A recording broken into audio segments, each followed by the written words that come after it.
Assalamualaikum warahmatullahi wabarakatuh.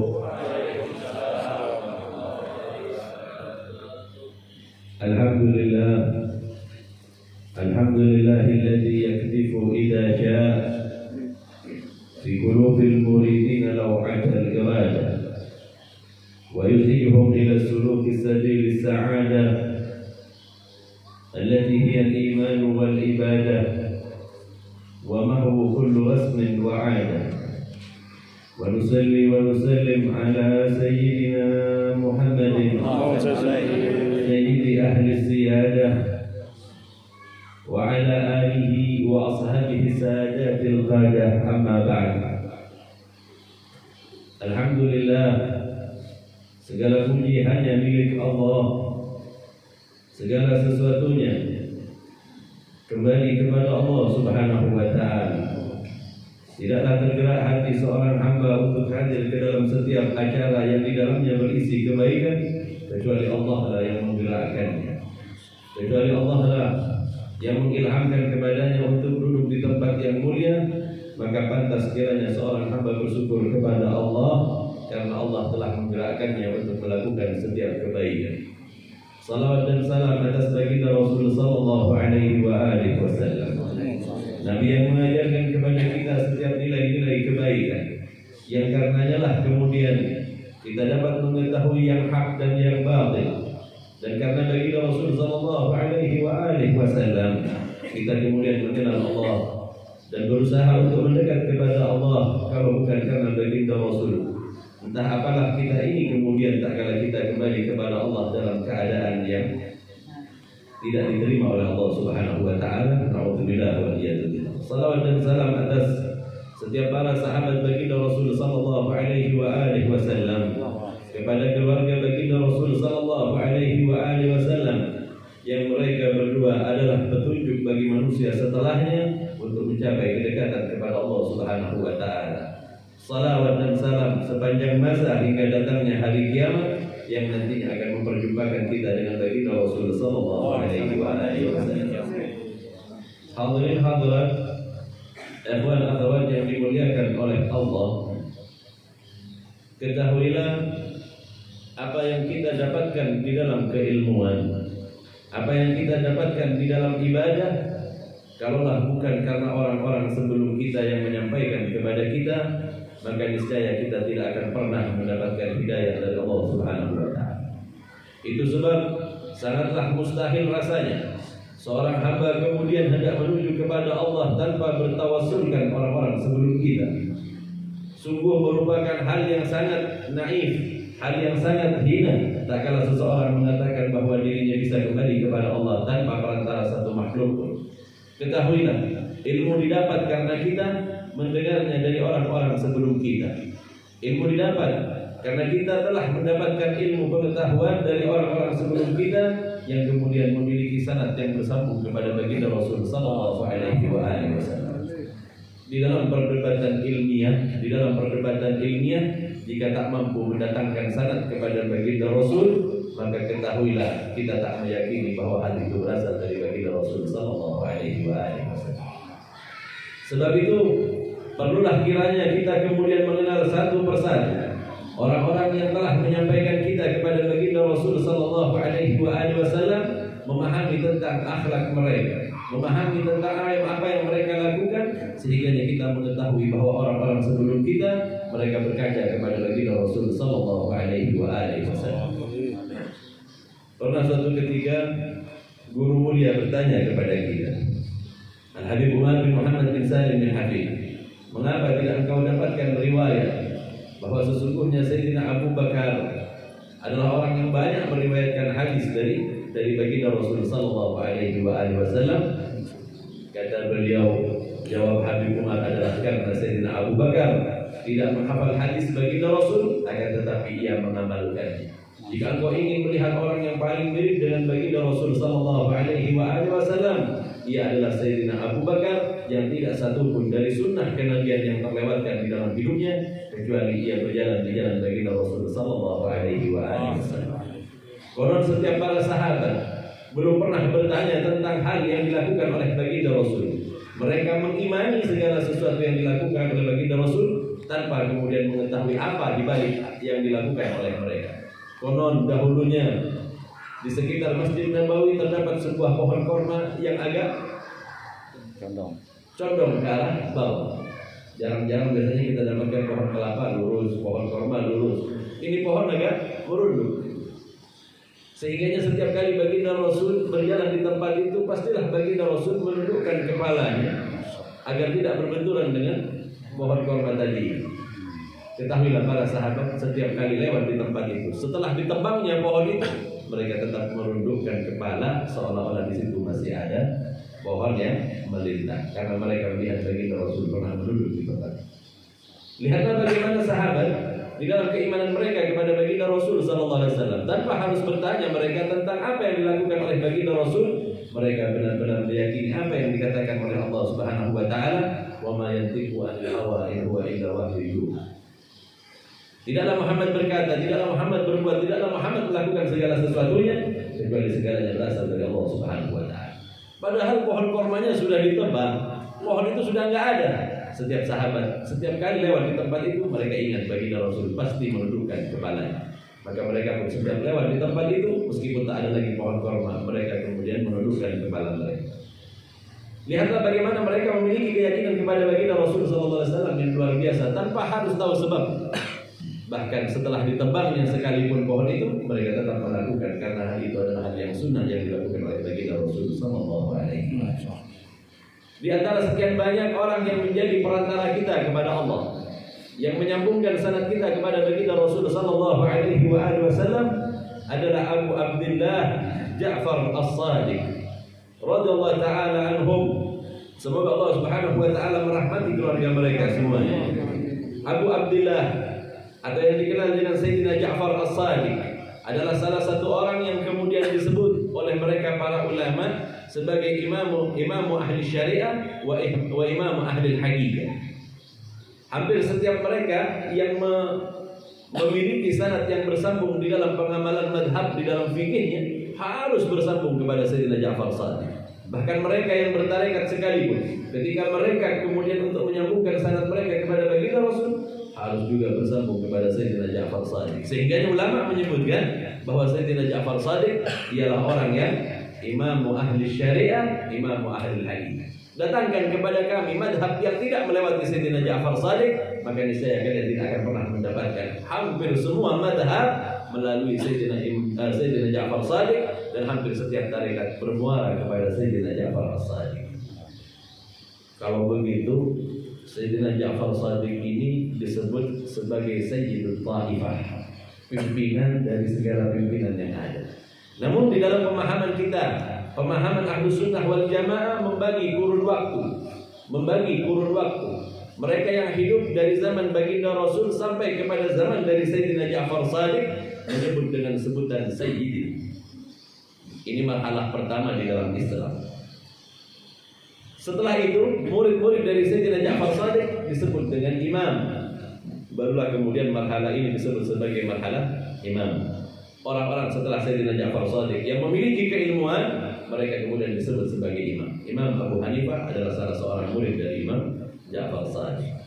Jika mereka itu adalah para imam, maka mereka bermuara keimaman mereka kepada Sayyidina Ja'far Shadiq. Sehingganya Sayyidina Ja'far Shadiq juga disebut Imamul A'immah, imam dari para imam, dari mereka orang-orang yang semuanya belajar kepada Sayyidina Ja'far As-Shadiq radhiyallahu ta'ala anhum ajma'in. Semoga Allah Subhanahu wa ta'ala meridai mereka semuanya. Beliau dikenal dengan sebutan Abu Abdullah Ja'far As-Shadiq bin Muhammad al-Baqir Ibn Ali Zain al-Abidin Ibn al-Husain Sayyid Nabi sallallahu alaihi wasallam. Beliau itu Sayyidina Ja'far itu Ja'far bin Muhammad bin Ali Ibn al-Husain Ibn Ali bin Abi Thalib, cucu dari baginda Rasul, dari putrinya Sayyidah Fatimah Az-Zahra. Ini beliau di dalam nasabnya, di dalam nasab. Beliau dipuji Karena hampir setiap murid-muridnya mengatakan, semisal Imam Abu Hanifah pernah berkata, tidaklah kujumpai Sayyidina Ja'far As-Sadiq kecuali beliau berada di dalam dua keadaan. Setiap kali aku datang kepadanya, pasti aku temui beliau itu dalam dua keadaan. Jika bukan sedang membaca Al-Quran, pastilah beliau sedang dalam keadaan sholat. Gak pernah putus. Sehingga dia setiap kali datang, kapan saja waktu, pasti ku dapatkan kalau bukan membaca Al-Quran, beliau sedang melakukan sholat. Namun kita, kapan aja kita mau ditemui lah, sedang duduk-duduk di depan rumah kita dengan kopi. Ini beliau belum pernah berlalu waktu kepada beliaunya kecuali Al-Quran bersama beliau. Sayyidina Ja'far Shadiq, dzalikal imam alladhi huwa imamul millah al-Mustafawiyyah. Beliau adalah imam yang merupakan imam agama baginda Rasul sallallahu alaihi wasallam. Sebab saya sebutkan tadi di awal, beliau adalah imamul a'immah karena pada diri beliau inilah kemudian bertemu keilmuan syariah dan bermuara kepadanya juga ilmu hakikat atau di dalam tarekat. Wa burhanut tariqan nabawiyyah. Beliau adalah dalil bersambungnya setiap nasab kepada baginda Rasul, baik nasab itu nasab di dalam keilmuan ataupun nasab di dalam ansab atau silsilah dari seseorang kepada seseorang yang menisbahkan dirinya kepada keturunan baginda Rasul sallallahu alaihi wasallam. Orang memiliki ikatan dengan Sayyidina Ja'far Shadiq melalui apa? Melalui nasabnya. Ada yang melalui nasab di dalam silsilah keturunannya. Ada juga orang yang memiliki nasab yang bersambung kepadanya di dalam silsilah keilmuannya. Ada juga orang yang mengambil nasab kepadanya di dalam silsilah ilmu hakikatnya atau tarikatnya yang bersambung kepadanya. Maka ikatan yang seperti ini kelak akan bermanfaat tak kalah kembali kepada Allah Subhanahu wa taala. Dalam sebuah cerita disebutkan di dalam kitab Al-Ghunyah tentang Sayyidina Syekh Abdul Qadir Al-Jailani. Beliau Syekh Abdul Qadir Al-Jailani memiliki magam yang luar biasa. Sehingga suatu ketika ada orang yang sudah meninggal, maka kemudian ditanyalah, ada kait mengait tidak dengan Syekh Abdul Qadir Jailani karena dia hidup di zaman. Ditanyakan kepadanya, pernahkah engkau hadir di majelisnya? Dia bilang, tidak pernah. Pernahkah kemudian engkau melihatnya? Belum pernah, sama sekali belum pernah. Sehingga ketika ditanya kembali oleh malaikat, dia tidak memiliki ikatan sama sekali kepada apa-apa yang berasal dari Syekh Abdul Qadir Al-Jailani. Ketika itu setelah ditanyakan semua sudah nggak ada lagi. Akhirnya apa? Sudahlah, giring dia ke dalam neraka karena tidak memiliki ikatan dengan orang-orang yang melakukan kebaikan. Tiba-tiba Allah Subhanahu wa taala berkata, masukkan dia ke dalam surga. Karena apa? Karena dulu waktu Syekh Abdul Qadir Jailani pernah lewat di depan rumahnya, debu-debu dari kudanya tadi itu mengenai orang tadi. Hanya debu saja. Bagaimana orang-orang yang saleh yang seperti ini mendapatkan dapat memberikan syafaat kepada mereka, orang-orang yang memiliki keterikatan. Lalu bagaimana jika kita pernah berjumpa dengannya? Lalu bagaimana jika kemudian kita berguru kepadanya? Ketahuilah, ikatan ini nantinya bermanfaat tak kala kita kembali kepada Allah Subhanahu wa taala. Sama dengan bermanfaatnya tak kala kalian hidup di muka bumi. Kalau saya bertanya kepada kita semua, kepada ikhwan akhwat semuanya, kita bertanya, adakah keuntungan saat engkau memiliki ikatan dengan seorang yang alim? Tentulah kita akan berkata, kami dulu pernah memanfaatkan ilmu. Maka ikatan ini kelak juga akan dipertanyakan oleh Allah Subhanahu wa taala tak kala kita kembali kepada Allah Subhanahu wa taala. Lalu bagaimana jika ikatan kita dengan orang-orang yang saleh, semisal Imam Ja'far Shadiq atau semisal Sayyidina Ja'far As-Shadiq yang seperti ini? Tentu hal ini juga akan bermanfaat tak kala di dunia, terlebih lagi tak kala kita kembali kepada Allah Subhanahu wa taala. Dalam riwayat yang lain disebutkan ada satu orang juga demikian, tidak kenal kepada orang yang saleh, tidak menyukai majelisnya, tidak sama sekali. Akan tetapi ada satu dari murid orang yang saleh tadi, itu dia sukai. Sama-sama laki-laki, tapi maksudnya apa? Suka betul, senang betul bersahabat dengan laki-laki karena persahabatannya dengan orang yang pernah bertemu dengan orang yang saleh tadi, maka Allah kumpulkan mereka bersama-sama di dalam surga Allah Subhanahu wa taala. Ini makna dari perkataan Al-Habib Ali bin Muhammad Al-Hashim. Ala ya bahdaman wa'ahu awra'aman ra'ahu. Selamat kepada orang yang pernah melihat orang-orang yang saleh. Atau dia pernah bertemu dengan orang yang bertemu dengan orang-orang yang saleh. Ini tingkatan silsilah atau sanad. Tentulah kita pernah berguru kepada seseorang yang orang itu pernah melihat orang saleh yang sebelumnya. Orang yang saleh sebelumnya itu kemudian bertemu dengan orang saleh yang berikutnya hingga sampailah kepada baginda Rasul sallallahu alaihi wasallam. Maka bermanfaat pertemuan kita dengan orang-orang yang saleh. Sayyidina Ja'far Shadiq adalah salah seorang dzurriyyah atau keturunan dari baginda Rasul sallallahu alaihi wasallam. Muallif kemudian berkata di dalam kitabnya ini, wa ta'ajjabu min qaumin la yuhibbuna ahlal bait. Aku heran kepada suatu kaum yang tidak mencintai keluarga baginda Rasul sallallahu alaihi wasallam. Bagaimana mungkin ia mengikuti ajarannya, ia percaya kepadanya, akan tetapi ia tidak menyukai keluarga baginda Rasul sallallahu alaihi wasallam. Karena setiap cinta akan diminta pertanggungjawaban oleh baginda Rasul sallallahu alaihi wasallam. Lihat bagaimana Al-Qur'an menegaskan kepada kita. La as'alukum alaihi ajra illa mawaddatan fil qurba.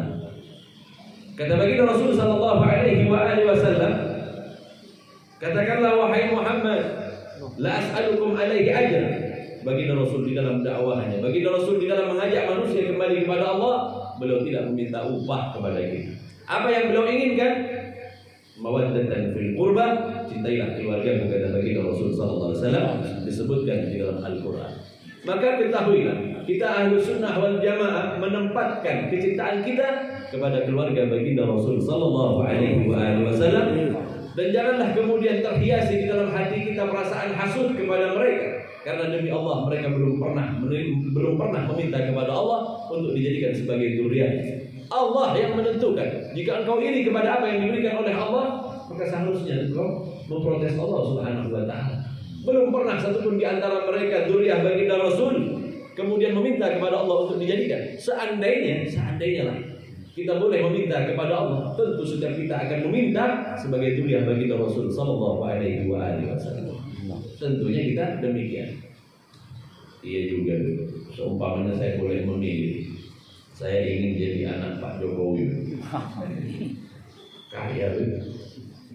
Jika kekayaan bermanfaat di dunia ini, silahkan.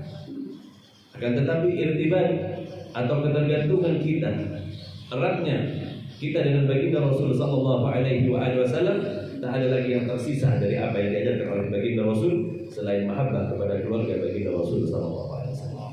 Sehingganya muallif bilang di sini, wa ta'ajjabu min qaumin la yuhibbuna ahlal bait. Aku heran jika ada kaum yang tidak menyukai keluarga baginda Rasul.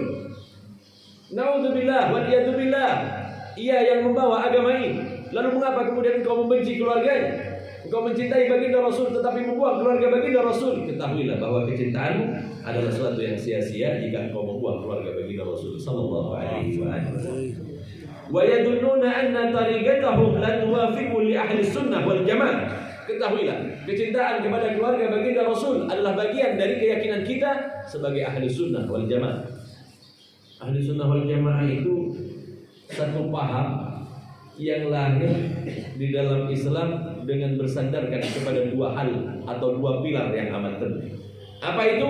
Cinta kepada keluarga baginda Rasul dan mencintai para sahabat baginda Rasul sallallahu alaihi wasallam. Ulun cinta saja sama keluarga baginda Rasul, kalau sahabat enggak. Berapa banyak jalan terputus kepada baginda Rasul sallallahu alaihi wasallam karena hampir setiap sanad yang kita miliki itu bergantung kepada para sahabat baginda Rasul sallallahu alaihi wasallam. Orang yang memahami tentang keilmuan, ketahuilah. Coba bayangkan kalau kita buang sahabat, berapa sisa hadis yang kita miliki? Hampir 7.000 orang sahabat meriwayatkan hadis dari baginda Rasul sallallahu alaihi wasallam. Jika engkau membuang sahabat, maka kemanakah hadis-hadis baginda Rasul sallallahu alaihi wasallam? Jika engkau cintai sahabat baginda Rasul, lalu engkau lewatkan keluarga baginda Rasul, pertanggungjawabanmu kelak berat di hadapan Allah Subhanahu wa taala. Sebab pemahaman kita ahlu sunnah wal jamaah diasas atas kecintaan kepada keluarga baginda Rasul dan juga kecintaan kepada para sahabat baginda Rasul sallallahu alaihi wasallam.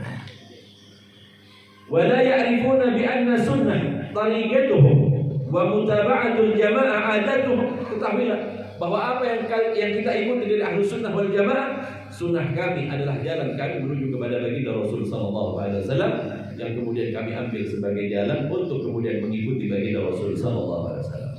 Wa mutaba'atuhul jamaah adatuhum, dan kami tidak mengikuti kecuali pendapat terbanyak di antara para sahabat. Contohnya adalah di dalam setiap baginda Rasul melakukan salat, baginda Rasul memiliki beberapa hal yang pernah dilakukan oleh baginda Rasul di dalam salat. Dalam sebuah riwayat, baginda Rasul melipat tangannya tak kala salat dan diletakkan di dadanya. Dada. Oh, berarti betul hubungannya yang sebelah. Saya nggak nyebutin namanya, Pak. Sebelah. Memang pernah baginda Rasul begitu, dan tidak pantas kalian menyalahkan. Bukan hak kita untuk menghukumi satu kelompok dari keluarga kita, karena sesungguhnya jika kau asas keyakinanmu dengan rasa benci kepada mereka, maka ketahuilah kau tidak akan mendapatkan apa-apa di dalam setiap ibadah. Dalam satu riwayat lagi gimana? Baginda Rasul melepaskan tangan. Sebagian dari kelompok masyarakat yang kemudian mengikuti mazhab mereka melepaskan tangan. Mana yang benar? Ru'yatus sahabat, pendapat para sahabat. Paling banyak baginda Rasul meletakkan tangannya di atas perut, bukan di dada, bukan. Paling banyak pendapat. Berarti bagaimana? Maka ketahuilah Ahlus Sunnah wal Jamaah meletakkan pendapat mereka kepada pendapat terbanyak para sahabat. Tinggal kita ikut aja, mau pendapat yang sedikit, pendapat yang banyak.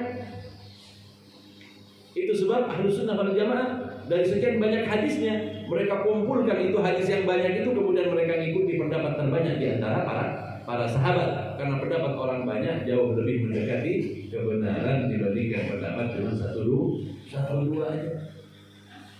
Nah, ini yang menjadikan kemudian kita disebut sebagai Ahlus Sunnah wal Jamaah. Wa inna man amana bin nabi, ketahuilah bahwa sesungguhnya jika orang tadi beriman kepada baginda Rasul sallallahu alaihi wasallam, wala yuhibbu itrati. Bagaimana mungkin orang itu mencintai baginda Rasul tetapi tidak menyukai keturunan, tidak menyukai orang yang berasal dari baginda Rasul atau memiliki keterikatan dengan baginda Rasul? Padahal kami adalah Ahlus Sunnah wal Jamaah yang mengikuti apa yang dikatakan oleh baginda Rasul sallallahu alaihi wasallam. Bagaimana mungkin kemudian kalian mencintai baginda Rasul, meninggalkan anaknya, meninggalkan cucu-cucunya, meninggalkan keturunannya? Naudzubillah wal iyadzubillah. Maka karena ini adalah permintaan baginda Rasul di dalam Al-Quran, maka ketahuilah keyakinan kami adalah keyakinan mencintai keluarga baginda Rasul sallallahu alaihi wasallam. Kata mu'allif, jika orang mencintai baginda Rasul tetapi tidak mencintai keturunan baginda Rasul, tidak mencintai putranya, tidak mencintai cucunya, tidak mencintai semua keturunan baginda Rasul, kata beliau apa? Kaifa yakunu imanuhu sahih? Bagaimana mungkin kemudian iman mereka akan dikatakan iman yang sahih di saat mereka menyukai baginda Rasul dan tidak menyukai keturunan? Bukankah baginda Rasul menyukai kepada cucu-cucu? Lalu mengapa kalian meninggalkan? Naudzubillah wal iyadzubillah. Maka keimanan orang yang seperti ini perlu dipertanyakan. Karena apa? Mencintai Nabi tapi tidak menyukai keturunannya. Naudzubillah wal iyadzubillah. Wa riya al-Imam Syafi'i al-Mutallib, diriwayatkan dari Imam Syafi'i, imam yang kita ikuti mazhabnya di dalam fikih kita, radhiyallahu ta'ala anhu, annahu ahabba ahlal bait ridwanullahi alaihim. Beliau adalah orang yang mencintai keluarga baginda Rasul sallallahu alaihi wasallam, wa kana yudhiru hubbahum hatta nasabuhu ila Rafid wa habasuhu li ajli dhalik wa huwa ansha fi hadzal ma'na. Imam Syafi'i adalah orang yang menampakkan kecintaannya kepada keluarga baginda Rasul. Menampakkan. Ada dua orang tak kala ia mencintai seseorang. Ada orang yang kemudian menyembunyikan cintanya agar kemudian tak terjadi fitnah kepada diri. Ada orang yang kemudian menampakkan kecintaannya dan ia terkena fitnah dari dampak tadi itu, kemudian ia mendapatkan sesuatu yang tidak dia inginkan. Imam Syafi'i tahu persis mencintai keluarga baginda Rasul itu adalah bagian dari keimanan. Ia nampakkan bahwa dirinya adalah orang yang beriman. Di dalam banyak sebutan-sebutan atau syair-syairnya, ia sebutkan kecintaan kepada keluarga baginda Rasul. Sehingganya karena kecintaan tadi, ia disebut sebagai seorang rafid, seorang pemberontak. Aneh, mencintai keluarga baginda Rasul disebut sebagai pemberontak. Padahal kami Ahlussunnah wal Jamaah adalah orang yang mencintai keluarga baginda Rasul dan mencintai sahabat baginda Rasul sallallahu alaihi wasallam.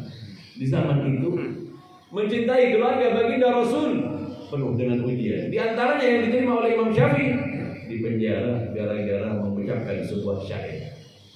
Apa syair yang dikumandangkan oleh Imam Syafi'i? In kana rafdan hubba ali Muhammadin falyashhid dzakalan anni rafidi. Jika mencintai keluarga baginda Rasul itu adalah seorang pemberontak, maka saksikanlah wahai manusia dan jin bahwa aku adalah seorang pemberontak yang mencintai keluarga baginda Rasul sallallahu alaihi wasallam. Bagaimana mungkin seorang pencinta dikatakan pemberontak atau orang yang menyimpang? Bukankah perintah ini di dalam Al-Quran begitu jelas? Qul la as'alukum alaihi ajra illa mawaddatan fil qurba. Kecintaan kepada keluarga yang diminta oleh Allah.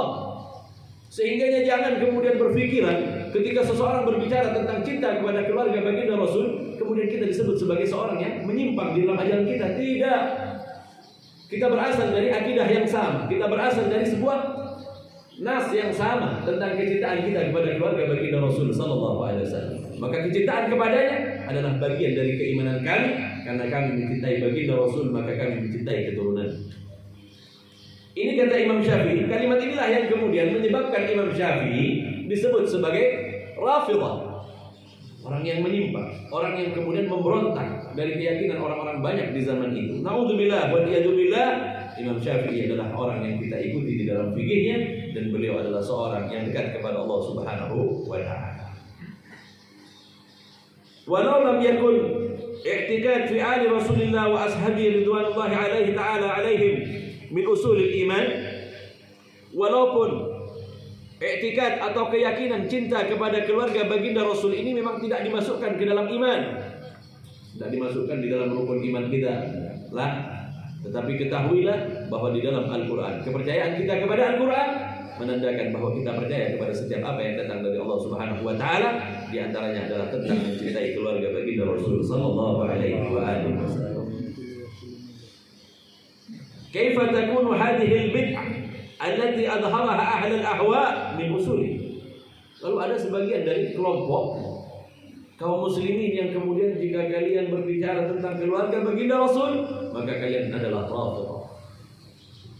Kenapa harus muncul yang demikian? Lalu ada sebagian lagi yang mengatakan bahwa mencintai keluarga baginda Rasul adalah bid'ah.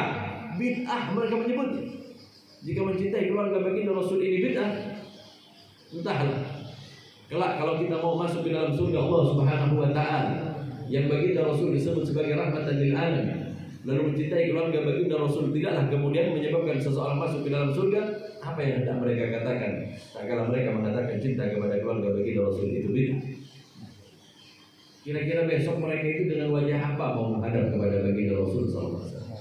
Bukankah kita seringkali mendengar bahwa kelak kata baginda Rasul sallallahu alaihi wasallam, aku dan keluargaku yang akan menjaga mata air Al-Kautsar, telaga Kautsar, yang setiap mereka seorang mukmin yang akan masuk ke dalam surga, kami akan menyuguhkan minuman kepada mereka.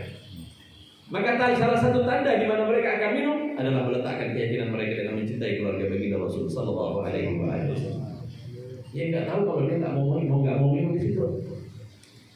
Di dalam riwayat barang siapa yang meminumnya, dia tidak akan pernah haus selamanya. Dan baginda Rasulullah yang nantinya akan membagikan air minum ini bersama keturunannya untuk diberikan kepada setiap mereka orang-orang yang mencintai keluarga baginda Rasulullah. Ini i'tikad kita. Ini i'tikad kita kepada keluarga baginda Rasul sallallahu alaihi wasallam. Lalu bagaimana i'tikad kita dengan yang lainnya?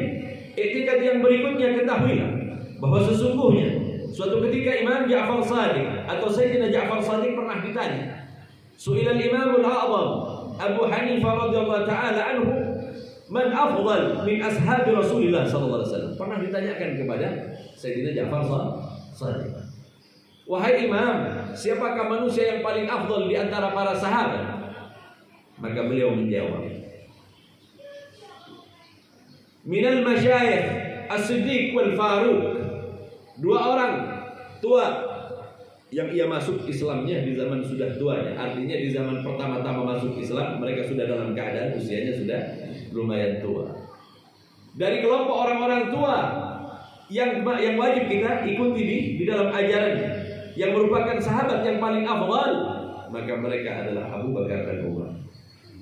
Dari kelompok orang-orang yang sudah tua. Dari kelompok mereka para pemuda, maka Sayyidina Utsman dan Sayyidina Ali bin Abi Thalib. Mereka adalah sebaik-baiknya para sahabat. Bukankah itu akidah kita? Bukankah itu keyakinan kita? Seringkali kita dapatkan di rumah-rumah orang itu Sayyidina Abu Bakar, Sayyidina Umar, Sayyidina Utsman dan Sayyidina Ali bin Abi Thalib. Kenapa diajarkan begitu? Karena begitulah konon keyakinan dari Sayyidina Ja'far Shadiq, keturunan baginda Rasul, yang juga meyakini bahwa sesungguhnya ajaran kami adalah ajaran yang berpijak kepada dua hal, mencintai sahabat dan mencintai keluarga baginda Rasul sallallahu alaihi wasallam. Ini omongan beliau, omongan keturunan baginda Rasul sallallahu alaihi wasallam, bahwa mencintai mereka ini adalah merupakan sebuah kewajiban yang datangnya dari baginda Rasul. Tentulah kalau datang dari baginda Rasul, datangnya dari Allah Subhanahu wa taala. La syakka fi anna mahabbata ashabi.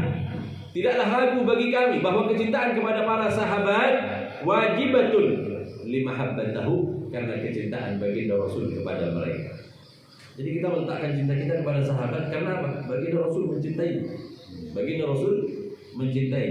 Wa bihadza uridatis sunnah, diriwayatkan di dalam sunnah. Wa alaihi jaratil jamaah, dan banyak para muhaddis yang kemudian meriwayatkan banyaknya hadis ini sehingganya kelompoknya sangat besar, maka disebut sebagai dan diriwayatkan oleh sekelompok dari para ahli hadis. Apa yang dimaksudkan di sini? Qala Rasulullah sallallahu alaihi wa alihi wasallam fi ashabi. Baginda Rasul berkata tentang para sahabat, Allah fi ashabi, berhati-hatilah kalian terhadap sahabat. La tattakhiduhum ardan min ba'di. Janganlah kemudian kalian menjadikan sahabatku kelak setelah peninggalku nanti kalian kemudian mencaci maki. Hebat baginda Rasul. Baginda Rasul tahu bahwa sahabatnya kelak akan dicaci maki. Sehingga beliau berkata demikian. Akan ada sekelompok manusia setelah baginda Rasul yang kemudian mereka akan mencela sahabat baginda Rasul sallallahu alaihi wasallam. Wa man ahabbahum fa bi mahabbati ahabbahum. Apabila kalian mencintainya, kata baginda Rasul, maka dengan kecintaan kalian itu aku mencintai kalian. Ini kata baginda Rasul sallallahu alaihi wasallam. Lalu mengapa ada sekelompok manusia yang kemudian membuang dan memisahkan antara keluarga dan sahabat baginda Rasul sallallahu alaihi wasallam? Sekelompok kemudian mengatakan sebagai pencinta keluarga baginda Rasul, namun perbuatan mereka jauh dari apa yang diamanatkan oleh baginda Rasul sallallahu alaihi wasallam. Sekelompok lagi kemudian memusuhi keluarga baginda Rasul dan mereka mengatakan mengikuti sahabat baginda Rasul. Ketahuilah, mereka para sahabat semuanya mencintai keluarga baginda Rasul sallallahu alaihi wasallam. Suatu ketika di akhir hayat baginda Rasul melakukan hajjatul wada atau haji yang terakhir. Haji yang terakhir ini adalah haji perpisahan baginda Rasul dengan para sahabat. Maka baginda Rasul telah meninggalkan banyak kepada para sahabat. Baginda Rasul kemudian berkata kepada para sahabat, meninggalkan kepada kalian dua perkara. In tamassaktum bihima lan tadillu. Jika engkau berpegang kepada keduanya, kalian tidak akan pernah sesat selama. Kitab Allah wa itrati ahli bait. Ini untuk orang banyak konsumsi. Seketika itu kemudian baginda Rasul sallallahu alaihi wasallam memegang kepada tangan Sayyidina Ali bin Abi Thalib sebagai ganti dari baginda Rasul sepeninggal baginda Rasul, perwakilan dari keluarga baginda Rasul sallallahu alaihi wasallam. Man kuntu maula fa Ali maula. Jika kalian menganggapku sebagai junjungan kalian, maka sepeninggalku nantinya Ali adalah penggantiku. Ali adalah orang yang menjadi maula bagi kalian. Apa makna maula? Yang sehingganya kemudian terjadi perdebatan panjang di antara mereka para ulama. Cukuplah bagi kami bahwa sesungguhnya kewajiban kita untuk mengikuti orang alim di antara kita yang ditunjuk oleh baginda Rasul. Maka Sayyidina Abu Bakar kemudian meletakkan dirinya kepada apa yang dikatakan oleh baginda Rasul. Lihatlah berapa banyak pendapat Sayyidina Abu Bakar yang disandarkan kepada Sayyidina Ali bin Abi Thalib karena dia berpegang kepada apa yang dikatakan oleh baginda Rasul. Sepeninggalku kelak, kalian jadikan Ali ini sebagai maula, junjungan, sebagai penggantiku. Di dalam setiap kalian memiliki permasalahan, datangilah. Maula itu maknanya sama dengan guru atau kepemimpinan di dalam agama di masa setelah baginda Rasul sallallahu alaihi wasallam. Di Hadramut makna maula dimaknakan sebagai wilayatul atau disebut sebagai wilayatul qutbiyah, kewalian yang sifatnya sebagai poros di zaman itu diserahkan kepada Sayyidina Ali bin Abi Thalib. Lihatlah bagaimana Sayyidina Ali kemudian mengantarkan mereka kepada apa yang diajarkan oleh baginda Rasul. Sayyidina Abu Bakar dikatakan orang yang tidak mencintai keluarga baginda Rasul. Dalam riwayat siapa yang tak tahu, Sayyidina Ali seringkali berkata, jika musim hujan sudah lama enggak turun, maka datanglah Khalifah Abu Bakar As-Siddiq pengganti baginda Rasul. Ia datang kepadaku dan meminta Al-Hasan dan Al-Husain, kemudian memangkunya di pundaknya kanan dan kiri. Dipegang keduanya oleh Sayyidina Abu Bakar. Begitu sampai di hadapan Ka'bah, aku bersama dengan Sayyidina Abu Bakar, kata Sayyidina Ali.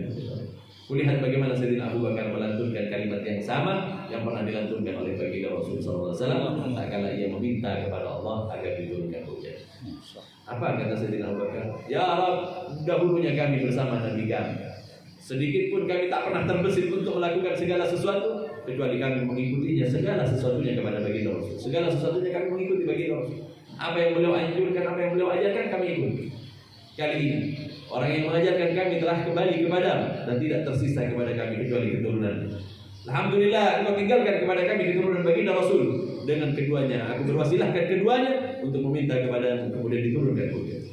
Apakah Sayyidina Abu Bakar bukan seorang pencinta keluarga baginda Rasul? Lihatlah bagaimana ia meminta kepada Allah dengan berwasilahkan kedua cucu dari baginda Rasul sallallahu alaihi wasallam. Kalau kita buka di dalam kitab kita, banyak riwayat-riwayat yang begini nih.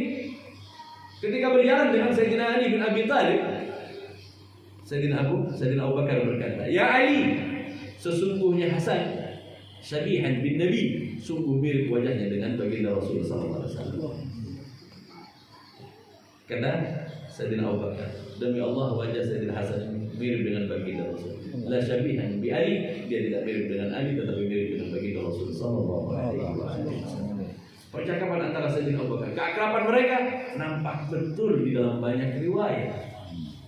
Lalu mengapa kemudian hendak dipisahkan antara keduanya sehingga seolah-olah sahabat sendiri dan keluarga sendiri? Nauzubillah waliyadzubillah dari pemahaman yang begitu. Lihatlah bagaimana Sayyidina Abu Bakar tak kalah banyak orang-orang yang tak mau membayar zakat. Apa yang dilakukan oleh Sayyidina Abu Bakar? Ia kemudian mendatangi Sayyidina Ali bin Abi Thalib. Bagaimana pendapatmu wahai? Mengapa engkau meminta pendapat kepadaku? Aku mendengar junjunganku baginda Rasul sallallahu alaihi wasallam berkata, "Man kuntu maulan fa'ayyul maula." Sepeninggalku nantinya, maka hendaklah kau menjadikan Ali sebagai junjungan. Aku bertanya kepadamu tentang bagaimana permasalahan. Kata Sayyidina Ali, minta kepada mereka, orang-orang yang kemudian tak mau membayar zakat, orang-orang yang kemudian murtad, untuk kembali ke dalam Islam. Jika tidak, perangi mereka. Maka Sayyidina Abu Bakar berjalan bersama Sayyidina Ali meminta kepada mereka, akan tetapi mereka tak mau bertaubat sehingga Sayyidina Ali meminta untuk diperangi. Ketika diperangi, rampasan perang didapat oleh mereka. Ketika rampasan perang ditangani oleh Sayyidina Abu Bakar, maka pertama kali yang dikeluarkan oleh Sayyidina Abu Bakar adalah humus, bagian dari keluarga baginda Rasul sallallahu alaihi wasallam. Apakah Sayyidina Abu Bakar bukan seorang pencinta keluarga baginda Rasul? Ia senantiasa mengutamakan kecintaannya kepada baginda Rasul sallallahu alaihi wasallam. Ini maknanya. Jadi orang yang kita ikuti semisal Sayyidina Abu Bakar, sahabat yang mulia ini adalah orang yang kata Sayyidina Ja'far Shadiq, ia adalah orang yang termulia di antara para sahabat baginda Rasul sallallahu alaihi wasallam dari golongan orang-orang. Sepeninggal Sayyidina Abu Bakar yang sudah mengikuti ajaran baginda Rasul, muncul Sayyidina Umar bin Khattab. Bagaimana Sayyidina Umar? Siapa yang enggak tahu kepada jargon laula Ali lahalaku. Kalau bukan karena Ali celaka. Kenapa? Karena Sayyidina Umar berpegang kepada perkataan baginda Rasul, man kuntu maula fa Ali. Setiap apa saja ditanyakan oleh Sayyidina Umar kepada Sayyidina Ali tentang semua permasalahan. Sampai ada satu kitab di dalamnya bercerita tentang apa yang terjadi di masa Sayyidina Umar, tidak bisa diputuskan oleh Sayyidina Umar kecuali bertanya kepada Abu Hasan, kecuali bertanya kepada Sayyidina Ali bin Abi Thalib. Masihkah kita ragu dengan kecintaan sahabat kepada keluarga baginda Rasul sallallahu alaihi wasallam. Ini kalau saya ceritakan satu-satu, lebih dari 60 cerita yang pernah saya simpan tentang kecintaan sahabat kepada keluarga baginda Rasul sallallahu alaihi wasallam.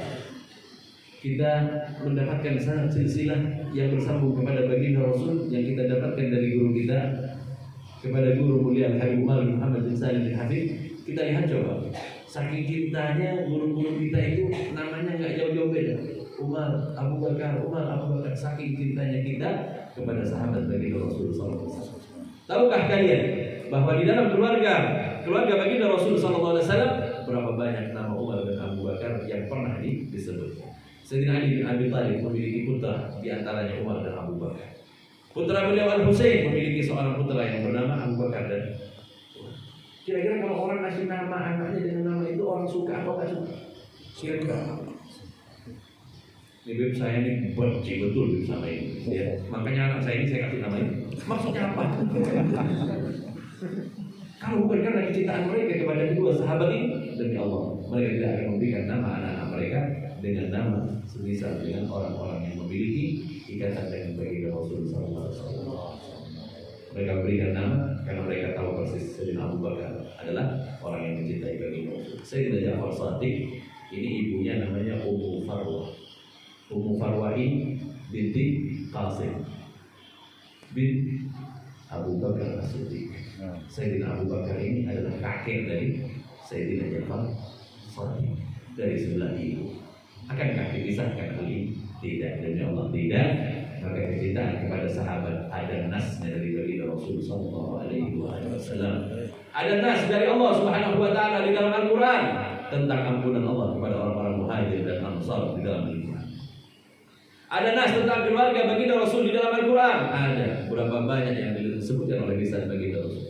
Sehingga cukuplah bagi kita sebuah keyakinan yang kemudian didasarkan atau disandarkan kepada baginda Rasul SAW melalui guru-guru kita bahwa kita mencintai keluarga baginda Rasul dan kita mencintai para sahabat baginda Rasul.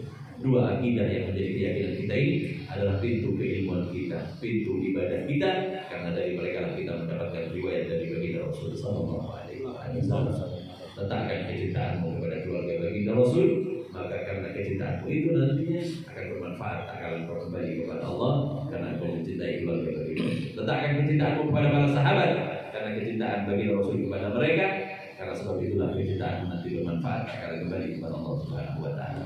Ini asas yang paling penting yang harus kita kenal di awal agar kita tahu bahwa keilmuan kita disadarkan kepada dua orang ini, yakni keluarga baginda Rasul dan kepada para sahabat. Jika tanpa mereka berdua, maka berapa banyak terputusnya hadis kita kepada baginda Rasul, terputusnya ibadah kita, terputusnya keilmuan kita. Na'udzubillah wa niyatubillah.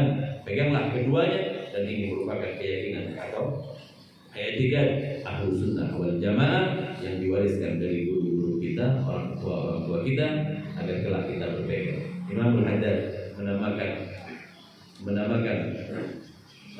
madhab Ahlus Sunnah wal Jamaah ini dengan sebutan madhabus salam, madhab yang selamat. Belum pernah kalian lihat di dalamnya ditanamkan kita untuk benci kepada satu kelompok, belum ada. Karena begitulah ajaran baginda Rasul sallallahu alaihi wasallam. Jika engkau memasukinya, maka ketahuilah jalanmu di dalam ilmu syariat, di dalam ibadah, dan jalan menuju kepada Allah terbuka lebar untuk sampai kepadanya. Karena mazhab ini tidak dihiasi dengan kebencian, mazhab ini dihiasi dengan kasih sayang, mazhab ini dihiasi dengan cinta kepada keluarga dan cinta kepada sahabat baginda Rasul sallallahu alaihi wasallam. Seandainya naudzubillah wa niyatubillah teruji kita dengan sesuatu yang tidak kita mampu untuk menahan, umpamanya ada yang turunan kita kemudian membenci keluarga baginda Rasul, naudzubillah wa niyatubillah, atau kemudian diuji kita dengan seseorang yang kemudian membenci sahabat baginda Rasul sallallahu alaihi wasallam, kira-kira mau lewat mana mereka ini? Banyaknya hadis terputus, banyaknya nilai ibadah yang terputus, yang mau tidak mau mereka dapatkan riwayatnya dari para sahabat dan keluarga baginda Rasul sallallahu alaihi wasallam. Tanamkanlah bahwa cinta kepada sahabat, cinta kepada keluarga berasal dari nas Al-Quran, berasal dari nas hadis, dan paling banyak kita dapatkan dari guru kita Sayyidina Ja'far Shadiq, kecintaan kepada para sahabat dan kecintaan kepada keluarga baginda Rasul sallallahu alaihi wasallam. Belajarlah dari orang-orang sebelum kita, karena tak mungkin kita mendapatkan ilmu kecuali berwasilahkan kepada mereka. Carilah wasilah yang menyampaikan engkau kepada Allah yang tidak bermuatan kebencian, akan tetapi bermuatan kasih sayang dan cinta kepada Allah Subhanahu wa taala. Sehingga jalan lurus kepada Allah Subhanahu wa taala tak terhijab oleh rasa benci, tak terhijab oleh rasa dengki dan dendam. Nauzubillah wal iyadu billah. Berpeganglah kepada apa yang diajarkan oleh Sayyidina Ja'far Shadiq. Insyaallah di dalam pertemuan yang akan datang Allah panjangkan umur kita. Allah berikan kita kesempatan untuk mengenal guru-guru kita. Saya akan bercerita tentang Sayyidina Ja'far Shadiq. Walaupun ia adalah keturunan baginda Rasul, ia belum pernah membanggakan dirinya sebagai keturunan baginda Rasul. Jika diingatkan tentang bahwa ia adalah keturunan baginda Rasul, pastilah ia bersedih. Alangkah jauhnya aku dengan baginda Rasul sallallahu alaihi wasallam. Maksudnya jauh bagaimana? Akhlak tak sama dengan akhlak kakek. Padahal siapa yang tak mengenal Sayyidina Ja'far Shadiq yang setiap kali ditemui oleh Imam Abu Hanifah kalau bukan baca Al-Quran besar sok. Orang yang sedemikian ini berkata apa? Sungguh jauhnya aku dengan kakekku baginda Rasul. Bukanlah merupakan kebanggaan tak kala kau disebut sebagai zuriyah baginda Rasul. Bukan. Bukan kemudian menjadi kau bila hormat dengan disebut sebagai keturunan baginda Rasul. Di pundak kita ini kemudian ada hal yang kita beratkan. Bagaimana mungkin kau dikatakan sebagai zuriyah baginda Rasul tetapi perbuatan tak sama dengan ibadahmu tak mirip, keilmuanmu tak mirip, sama sekali tidak memiliki kemiripan. Bukankah orang yang paling dekat kepada baginda Rasul kelak adalah orang yang paling mirip di dalam ibadah saja, mirip di dalam semua tingkah lakunya kepada baginda Rasul. Aku akan bersama dengan orang di dalam surga kata baginda Rasul, orang yang paling mirip tingkah lakunya dengan. Ini yang kemudian menjadikan mereka itu malu. Lihatlah bagaimana Imam Ali Zainal Abidin tak kala ia berwudu, pucat pasi wajahnya. Kemudian ditanyakan oleh Taus, "Mahada ya ibn Rasulillah?" Apa ini wahai anak Rasulullah? Engkau wudu'mu saja sudah pucat pasi seperti ini. Apa? Bukankah kakekmu baginda Rasul? Bukankah ayah ibumu adalah putranya? Lalu mengapa engkau melakukan begini? Tabban laka ya Taus, celaka engkau wahai Taus. Karena setelahku orang-orang seperti ini banyak. Hanya berbicara tentang kebanggaan bahwa keturunan baginda Rasul, tetapi perbuatan mereka jauh dari baginda Rasul sallallahu alaihi wasallam. Jangan tertipu dengan pujian manusia bahwa kita adalah zuriyah Rasul sebagai cucunya atau bagaimana. Jika perbuatan tak sama dengan baginda Rasul, dengan wajah bagaimana akan berjumpa dengan baginda Rasul sallallahu alaihi wasallam. Nanti akan diceritakan oleh Sayyidina Ja'far Shadiq tentang bagaimana saat dia diberikan beban oleh Allah sebagai keturunan baginda Rasul sallallahu alaihi wasallam. Bagaimana diceritakannya kepada para sahabat, bagaimana dia di dalam ibadah dan bagaimana tak pernah terputusnya ia dari ujian yang Allah berikan, akan tetapi senantiasa mendekatkan dirinya kepada Allah Subhanahu wa taala. Hadirin hadirat ikhwan akhwat yang dimuliakan oleh Allah, pada pertemuan yang akan datang kita akan mengenal Sayyidina Ja'far Shadiq dari awal kelahirannya, perkataannya, ibadahnya dan seluruh apa yang berkenaan dengan Sayyidina Ja'far Shadiq. Kitab yang saya baca ini adalah kitab Tadhkiratul Awliya yang ditulis oleh Al-Attar, seorang mursyid di dalam tarekat Naqsyabandiyah yang merupakan salah seorang dari menantu Imam Bahauddin An-Naqsyabandi. Ini yang saya sampaikan berdasarkan kitab yang ada inilah kita akan mengenal guru kita yang bernama Sayyidina Ja'far Shadiq yang ia adalah Imamul A'imah. Setiap madhab fikih bermuara kepadanya, setiap tarekat pun bermuara kepadanya. Kita perlu mengenalnya dan kita perlu mengetahui tentang sirah hidup dari beliau Sayyidina Ja'far Shadiq, karena dengan mengingat orang-orang seperti ini kita tahu persis bahwa kita bersambung kepada orang-orang yang saleh sampai kita bersambung kepada baginda Rasul sallallahu alaihi wasallam. Hadirin hadirat yang dimuliakan oleh Allah, jika memungkinkan untuk tanya jawab boleh 3 ya. Jangan banyak-banyak, jangan sulit-sulit dan jangan berkenaan dengan masalah walid. Kita tahu Allah